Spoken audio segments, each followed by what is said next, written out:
자, 이 시간 오늘 하나님의 말씀 신약성경 고린도후서 1장 3절에서 7절까지의 말씀입니다. 신약성경 286페이지에 기록되어 있는데요. 우리 화면을 보시면서 같이 하나님의 말씀을 받들어 읽도록 하겠습니다. 시작.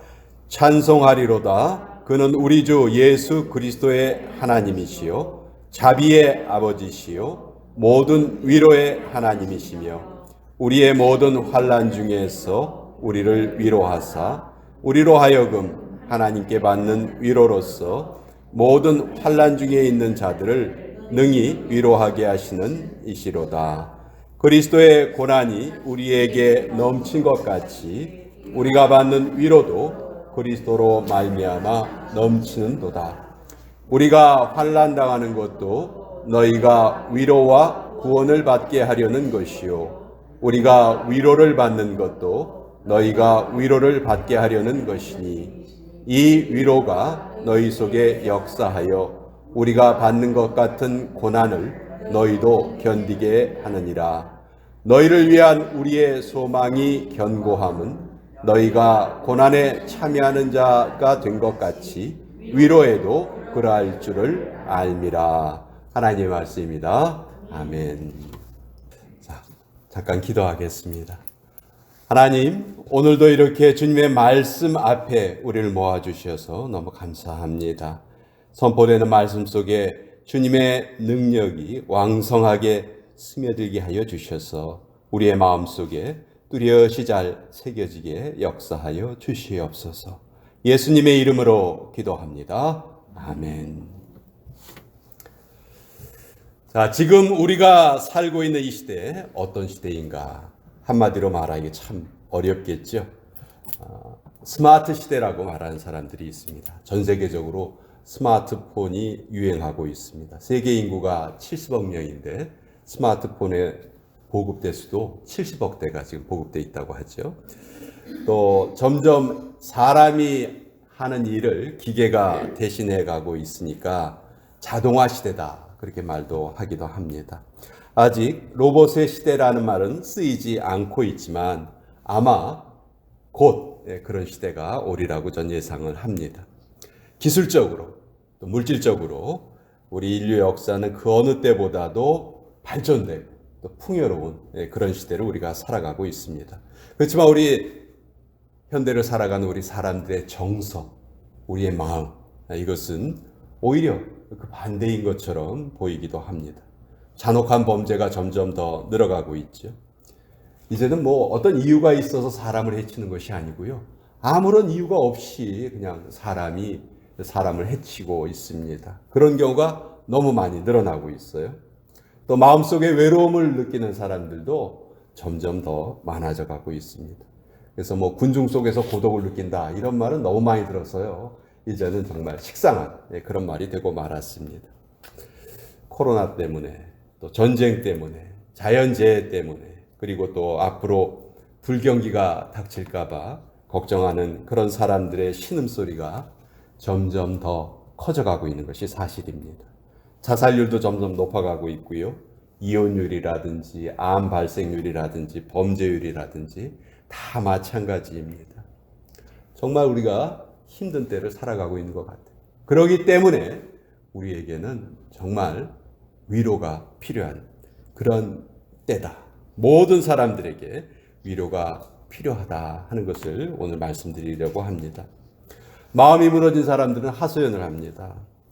이 새까맣게 타버린 내 마음, 연기도 나지 않고 타버린 내 속을 누가 좀 보살펴 줄 수 없을까요? 나 정말 눈물이 터지기 일보 직전인데 소리도 낼 수 없을 정도로 나 정말 힘든데 돌덩이보다 무거운 내 마음을 누가 좀 위로해 줄 수 없겠습니까? 이런 위기는요, 누구에게나 다 찾아옵니다. 욥기서 5장 7절에 보면 사람은 고생을 위하여 났으니 불꽃이 위로 날아가는 것 같으니라. 불꽃이 위로 날아오는 것이 당연한 것처럼 우리 인생에 고난이 있는 것은 당연한 일이다. 성경이 그렇게 말씀하고 있습니다. 그래서 세계 역사를 딱 한 줄로 요약을 해라. 그러면 고난의 역사다. 그렇게 요약을 할 수 있다고 합니다. 그렇지만 우리가 이런 것을 다 알고 있어요. 인생에 고난이 있다는 거 다 알고 있습니다. 그렇다 할지라도 우리는 본능적으로 고난을 피하려고 하고, 고난이란 말만 들어도 우리는 좀 부정적으로 생각을 하게 됩니다. 우리에게 위로자가 필요하다는 것이죠. 부둥켜 안고 실컷 울 수 있는, 하소연할 수 있는 그런 존재가 우리에게 있었으면 너무 좋겠습니다. 우리 한바탕 하소연을 하고 실컷 울고 나면 마음이 후련해지는 거 우리 누구나 다 느끼죠. 그렇지만 우리가 여기서 또 잊지 말아야 될 것이 있습니다. 사람의 위로가 너무너무 소중해요. 너무너무 귀해요. 그렇지만 그것에는 한계가 있다는 것을 우리가 잊어서는 안 됩니다. 욥기에 보면 욥이 갑작스러운 큰 재앙으로 시련에 빠지니까 세 친구가 욥을 찾아오죠. 이 친구들이 먼 곳에 살고 있었던 친구들이에요. 그렇지만 욥을 위로하기 위해서 그 먼 길을 마다하지 않고 한 걸음에 욥을 위로하기 위해서 달려옵니다. 그 정성을 보면 정말 보통 친구들이 아니죠. 너무너무 귀한 친구들이에요. 욥이 그 친구들을 보고 얼마나 처음에 위로를 받았는지 모릅니다. 우리도 그래요. 누군가 내 옆에 있어준다는 것 그 자체만으로, 그 사람을 보는 것 자체만으로도 우리는 참 위로를 느낄 때가 많아요. 근데 문제는 그 다음이죠. 그 다음. 이 친구들이 나름대로 욥을 위로한다고 자기들의 입장에서 말을 하기 시작을 해요. 근데 안타까운 것은 그만 이 친구들과 욥 사이의 대화가 논쟁이 되고 말았던 거죠. 여러분, 누군가 힘든 상황에 처해 있을 때 그 사람과 논쟁을 한다는 게 도대체 무슨 위로가 되겠습니까? 욥은 이 친구들과의 대화를 통해서 오히려 더 큰 고통을 느끼게 돼요. 사람의 위로가 이런 한계가 있다는 것이지. 어느 정도의 유익은 분명히 줄 수 있지만 온전한 위로는 불가능하다는 것이죠. 오히려 그 위로가 때로는 고통이 될 수도 있다는 것을 우리는 알아야 합니다. 그러니까 여러분, 사람의 위로를 너무 그렇게 기대하지 마세요. 거기에 너무 그렇게 의지하지 마세요. 조금은 도움이 될 수 있지만 분명히 한계가 있기 때문입니다. 또 우리가 사람을 위로할 때도 마찬가지예요. 절제할 줄 알아야 돼요. 내 위로가 결코 온전한 위로가 될 수 없다 하는 것을 우리는 꼭 알고 있어야 합니다. 그렇다면 우리 누구에게 위로를 받아야 하나? 바로 우리를 지으신 하나님께 우리는 완전한 위로를 받을 수 있다. 오늘 이 말씀을 여러분과 함께 나누고 싶어요. 저한테도 하는 말이고요. 저 자신에게도 하는 말이고 또 여러분께도 드리는 말씀이에요. 어린아이가 아프면 어머니가 밤새도록 잠을 자지 못하죠.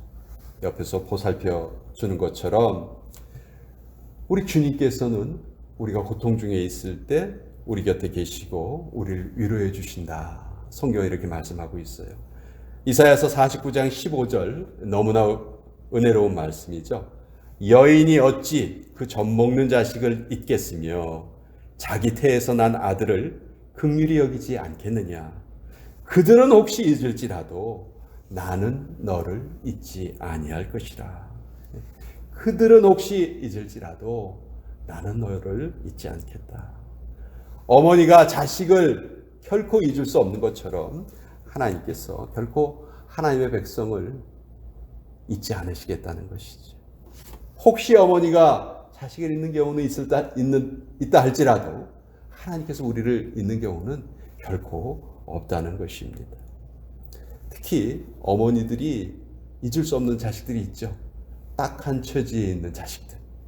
그런 자식들은 정말 더 눈에 밟히게 되죠. 마찬가지로 하나님께서는 우리 모든 성도들 중에서도 지금 어려움에 처해 있는 자들, 고통 중에 있는 자들, 마음의 위로가 필요한 자들, 그런 자들을 더 특별하게 돌봐주신다 하는 그런 약속입니다. 그래서 참된 위로는 하나님께로부터 온다 하는 것을 우린 결코 잊어서는 안 됩니다. 사람의 위로, 재물의 위로, 환경의 위로 잠시뿐이에요. 세상이 주는 물은 마실 때 잠깐 갈증을 해소시켜 주긴 하지만 우리 속으로부터 완전한 해갈이 일어나는 것은 주님이 주시는 생수를 마실 때 우리에게는 완전한 해갈이 일어납니다. 그래서 요한복음 4장 14절에 내가 주는 물을 마시는 자마다 다시 목마르지 않을 것이다. 예수님께서 약속해 주셨죠. 여러분, 히브리어로 위로한다 하는 말, 위로한다는 말이 어떤 의미를 가지고 있냐면 다시 숨을 쉴 수 있게 해준다, 그런 뜻이라고 해요. 그러니까 우리가 위로가 필요한 때는요, 정말 숨도 제대로 못 쉬는 경우가 많아요. 너무 답답하니까, 너무 힘드니까. 근데 위로해 준다는 말은 다시 편안하게 숨을 쉴 수 있게 도와준다는 말이죠. 안 되는 일을 되게 하고 막힌 것을 뚫리게 하고 망하게 된 일을 다시 성공할 수 있도록 바꿔준다. 그런 능력이 바로 위로라는 말입니다. 우리 참 많은 고난을 겪고 있는데요, 우리가 꼭 잊지 말아야 될 것이 또 한 가지가 있어요. 고난이 하나님께로부터 비롯된다는 것, 여러분 어떻게 생각하세요? 고난이 하나님께로부터 비롯된다. 하나님 왜 나에게 이런 고난을 주십니까? 우리 이런 하소연 참 많이 하는데요, 이건 잘못된 말이에요. 고난은 주로 우리의 죄 때문에 생깁니다. 우리의 욕심 때문에 생기고요, 세상의 불의한 자들 때문에 생기고, 마귀 때문에 생기고, 또 때로는 자연재해 때문에도 생길 수 있고, 사고 때문에도 생겨요. 이런 것이 일반적인 고난의 원인이에요. 때로 하나님께서 어떤 뜻을 이루시기 위해서 우리에게 고난의 시기를 잠시 통과하게도 하시지만 이것이 고난의 일반적인 경우는 결코 아니라는 거예요. 하나님은 고난을 주시는 분이 아니고요, 고난도 유익으로 바꿔주시는 분이에요. 우리가 이것을 정확하게 알고 있어야 돼요. 왜 나에게 이런 고난을 허락하십니까 하는 말은, 그것은 결코 언제나 옳은 말은 아니라 하는 거예요. 여러분, 1980년대 세계적으로 유명한 스페인의 남자 가수가 있었어요. 아마 여러분들도 이름을 들으시면은 그 사람 그렇게 기억이 나실 거예요. 훌리오 이글레시아스라는 그런 유명한 가수가 있었어요. 이분이 전 세계적으로 3억 장 정도의 음반을 팔았다는데요, 역사상 5위의 기록이라고 해요. 아주 목소리가 너무너무 부드럽고 얼굴도 아주 잘 미남으로 생긴 그런 분이죠. 근데 이 훌리오 이글레시아스가 이 유명한 가수가 되기 전에 그는 청년 시절에 아주 촉망받는 축구 골키퍼였어요. 프로팀에서 뛰고 있었어요. 그런데 불과 20살의 나이에 교통사고를 당합니다. 축구선수가 교통사고를 당했어요. 너무 심각한 부상을 당했어요. 이 사람의 꿈은 난 유명한 골키퍼가 되는 거야. 이게 내 인생의 목표야. 그 한 가지 목표만 향해서 자기의 전 인생을 달려왔는데 한번 그런 사고를 당하게 됩니다. 더 이상 축구를 할 수가 없었어요. 그는 절망한 채 침대에 누워만 있었습니다. 그 기간이 1년 반이었어요. 1년 반. 20세의 창창한 나이에 1년 반을 병원에서 수술받고 회복하고 그런 시간으로 보낸 거죠. 그 누구도 그를 위로할 수 없다, 주변 사람들이 생각을 했고요. 이 사람 역시 누구의 말에도 귀를 기울이려 하지 않았어요. 한창 인생의 꿈을 향해서 뻗어나가야 될 그 시기에 꺾여버린 그의 꿈은 그 누구도 그 무엇으로도 보상받을 수 없을 것 같았습니다. 이때 이 훌리오 이글레시아스를 간호했던 간호사 중에 한 사람이 생일 선물로 기타를 하나 갖다 줬어요. 이 기타가 이 사람의 일생을 완전히 바꿔버립니다. 완전히 이때서부터 새로운 길로 들어서게 돼요. 자기가 기타를 칠 수 있을지 정도는 몰랐어요. 근데 병원에서 할 수 있는 일이 그 기타를 연습하는 게 전부였어요. 그러다 보니까 자기가 아주 천부적인 음성을 가지고 있다는 것을 깨닫게 됩니다. 그리고 그 이후에 축구 선수의 꿈을 접고 이분은 아주 유명한 전 세계적인 가수가 되죠. 아마 88 올림픽 시절에 우리나라 가수들의 노래보다 이분의 노래가 아마 한국에 더 많이 이렇게 들려졌을 거예요. 자기가 그 힘든 상황을 겪었잖아요. 그러니까 이 사람이 부르는 노래는요, 정말 타인을 위로하는 그런 힘이 있었어요. 그래서 이분의 노래를 듣는 사람들이 참 많은 위로를 받게 되었습니다. 그렇지만 이유가 어떻든지 간에 고난이라는 거 정말 힘든 일이에요. 나중에 유익하게 되더라도 피할 수만 있다면 피하고 싶은 게 우리의 본심이 있죠. 그렇지만 여러분, 고난 당할 때 우리 그리스도인의 성품이 가장 잘 개발되는 시기입니다. 어려운 일을 만나면요, 일단 나 자신부터 돌아보게 돼요. 나와 하나님과의 관계에 뭐가 잘못된 것이 있지 않은가. 저도 코로나 그 양성 판정을 받고 첫째 날, 둘째 날은 너무너무 힘들더라고요. 와, 뭐 코로나로 사람이 죽기도 한다는데 이게 계속되면 정말 죽을 수도 있겠구나 할 정도로 고통을 느꼈어요. 그래서 그냥 빨리 가서 의사한테 나 약 좀 주십시오. 나 반드시 회복돼야 됩니다. 그래서 그 약을 먹고 이제 회복이 됐는데 약도요, 너무너무 그 약이 독해요. 그래서 약을 먹고 나서 잠을 못 자겠는 거예요. 입에 쓴 기운이 올라와서, 제가 사탕 같은 거 먹는 사람이 아닌데 한밤중에 일어나가지고 밑에 내려가서 막 사탕 없나 막 찾았어요. 그리고 사탕을 입에 물고 그래도 잠이 안 올 정도로 좀 고통스럽더라고요.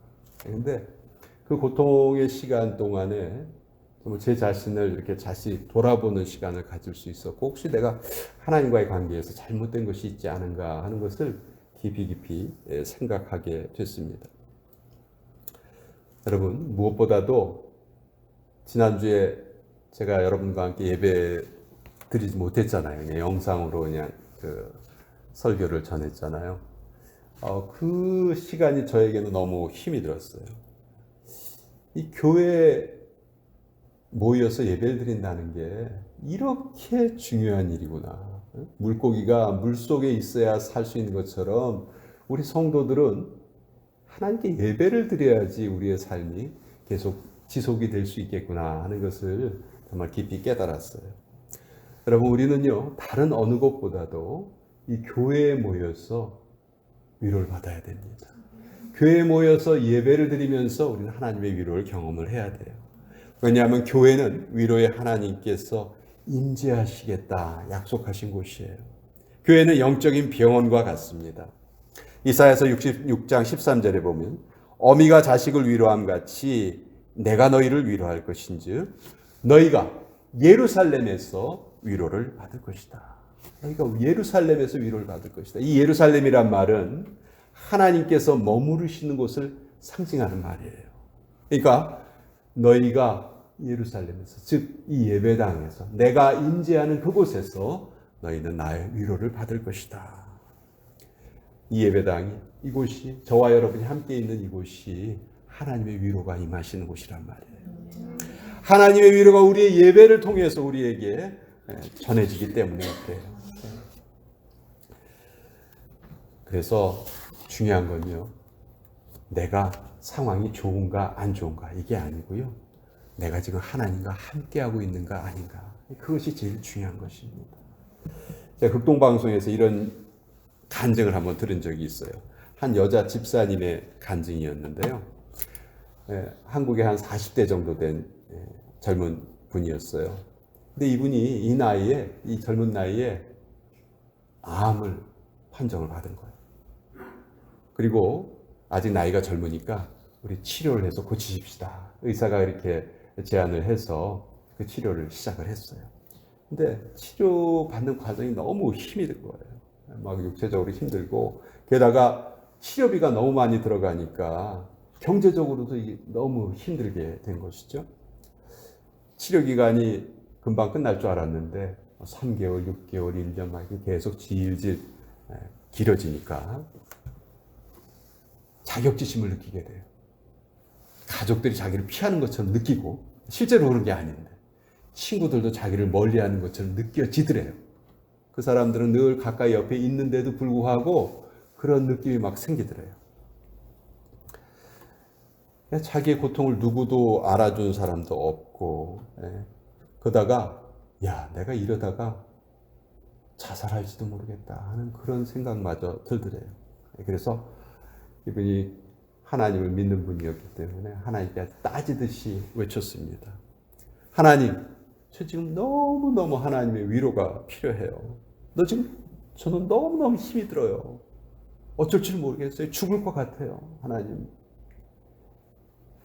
이렇게 기도인 듯, 기도가 아닌 듯 이런 하소연을 했습니다.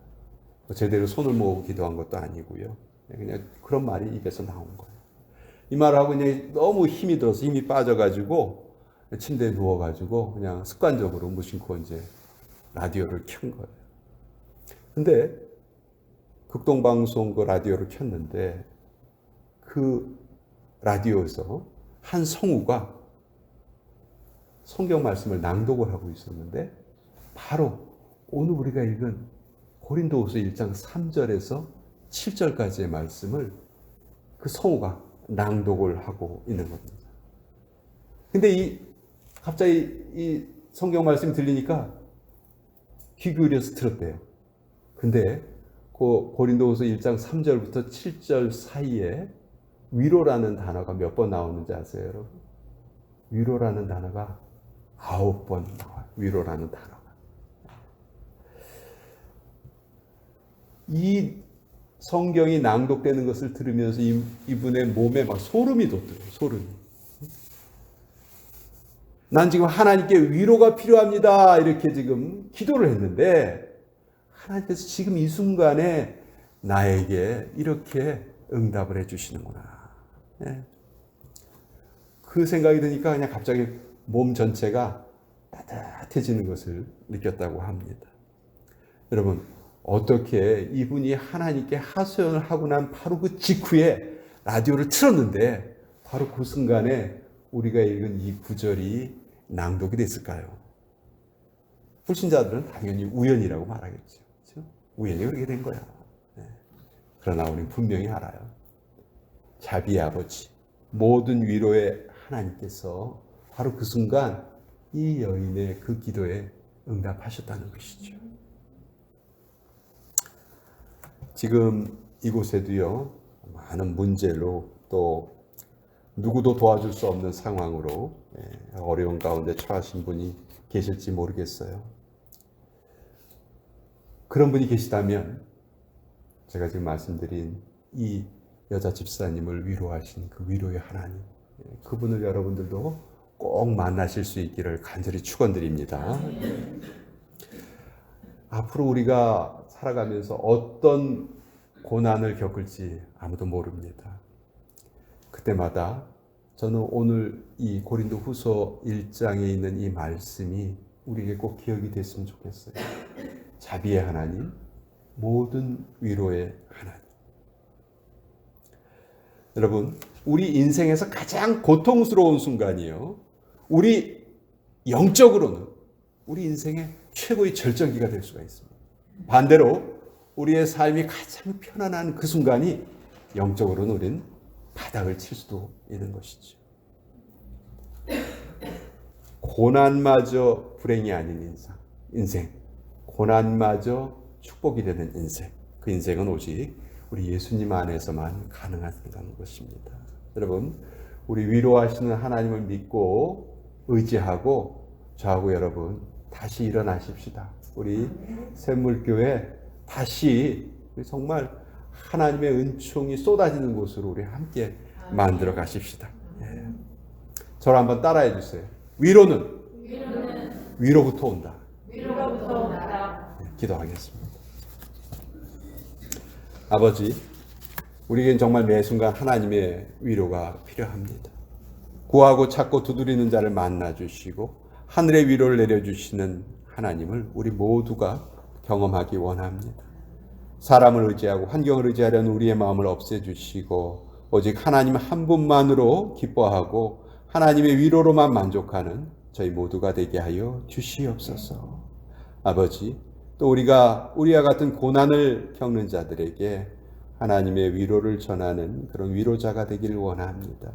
우리의 아픔이 우리의 아픔으로만 끝나지 말게 하여 주시고 그 아픔을 위로로 승화시킬 줄 아는 그런 복된 성도들 다 되게 하여 주시옵소서. 아멘. 예수님의 이름으로 기도합니다.